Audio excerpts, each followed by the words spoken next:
রমজানের আগে আমি প্রায় 50 লক্ষ টাকা টাকা কালেকশন করে মাল ঢুকেছি।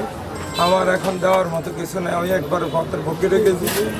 আমার এই ঋণ কীভাবে পরিশোধ করবো, আমি আমার বাল বাচ্চা কীভাবে চলবো সেটা চলার মতো আমার এই নেই। আমি গত 3 দিন আগে আমার দোকানে অন্তত পক্ষে 10 লক্ষ টাকা মাল দিয়েছি। এই 1 সপ্তাহ আগে আমি যে পরিমাণ মাল দিয়েছি, আমার এই রোজার ভিতরে আমার 50 লক্ষ টাকার মাল ঢুকেছি। আমার মাল একটা মাল আমি বাঁচাতে পারিনি।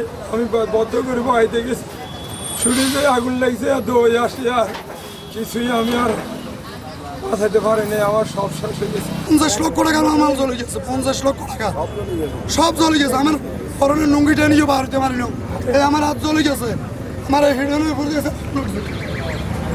আমি পরনের জাঙ্গা ভিতরে সবটি করছি, এর কারণ আমার ভিতরে জাঙ্গা ছিল, জাঙ্গাটা পরে আমার এটার কারণে আমি কোনোরকম আসি দেখি আমার দোকানের কোনো মালামাল একটি মালও আমি সেভে আনতে পারি নাই, এবং দোকানের কোনো তালাও খুলতে পারে না, কেউ আমার মালও বার করতে পারে না। সম্পূর্ণ মাল পুড়ে আমি নিঃস্ব হয়ে গেছি।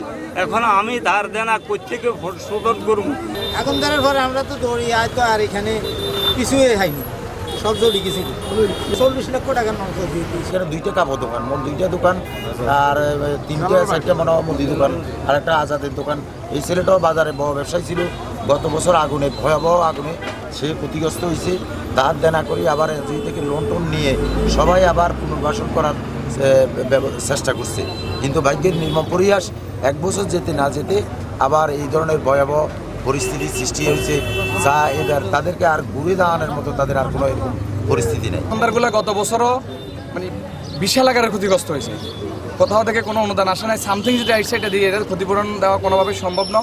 যে হরণ ভাই যে কাজটা করছে, প্রথমত তার এই অন্যায়ের বিচার আমরা সুস্থ তদন্ত করে এর বিচার চাই। তারপরে হচ্ছে আমি আমার এই ব্যবসায়িক ভাইদের জন্য ডিসি মহোদয়ের কাছে বিনীতভাবে অনুরোধ করব, বা আমাদের বর্তমান প্রধান উপদেষ্টা ওনাদের দৃষ্টি আকর্ষণ করব, ডিসি মহোদয় যেন সুদৃষ্টিতে দেখি, মানবতার দৃষ্টিতে দেখি আমার এই ব্যবসায়িক ভাইদেরকে আর্থিক সহযোগিতা করে।